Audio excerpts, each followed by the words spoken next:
Good morning, guys. Today we'll talk about the third conditional. The third conditional we need when we want to talk about something that we regret, about something that happened and we don't like the outcome of the situation, but we have no influence on it anymore. It happened, it's done, it's over. So this is the important thing to remember when using the third conditional. It's completely unrealistic and it doesn't change anything. It's just our own kind of regret or whatever we want to share with someone. So let me show you how it works. As with every conditional, it consists of two elements, of two sentences. In this case, the first sentence is done in past perfect and the second sentence is done with would plus present perfect. So let's look at some of the examples. If I had been told about my neighbors, I would have never moved in because they are loud, but nobody told me, so I moved in. If somebody had told me about my neighbors, I would have never moved in. Another example, if I had studied hard for my exams, I would have passed them. But I didn't do it, and I didn't pass my exams because I decided to have some free time. So if I had worked hard towards my exams, most possibly I would have passed them, but I failed them.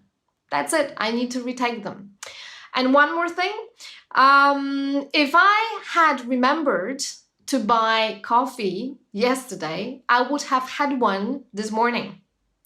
But I didn't remember about it, and the consequence is that I couldn't drink my coffee this morning. I had to drink some tea. If I had remembered about buying coffee yesterday, I would have had one this morning. What's important about this conditional is that it comes in two forms. It comes in the form that I just showed you, and it also comes in a different shape, let's say.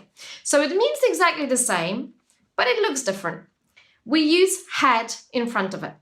So had I remembered to buy coffee, I would have had one this morning. It's exactly the same sentence, it just looks different.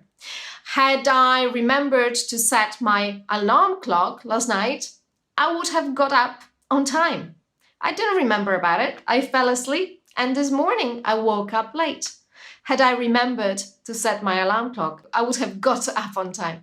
And one more thing, let's say had I taken his keys away in the pub last night, he wouldn't have driven and he wouldn't have caused the accident. Had I taken his keys away in the pub last night, he wouldn't have driven and he wouldn't have caused the accident. As you see, there are many ways of expressing past perfect. And let me show you how to make questions. So what do you think? What would you have done had you lost your passport while on holiday? What would you have done if you had lost your passport while on holiday? Let's assume you went on holiday last summer and you lost your passport, but you didn't. But what would you have done had you lost it? What would you have done, let's say, about your job choices or work choices, had you known all that you know now? What would you have done had you known all that you know now? What kind of different choices would you have made? So this is a third conditional for you. It's very, very unrealistic. It's all about the past, and this is what makes it so different from all the other ones. Remember that first and second conditionals were either about kind of dreaming, hypothesizing, but it was still some kind of possible. While the third conditional is completely set in the past, and it talks about things that could never change, could never happen, because past is past, it's all gone. There's nothing else that can happen here.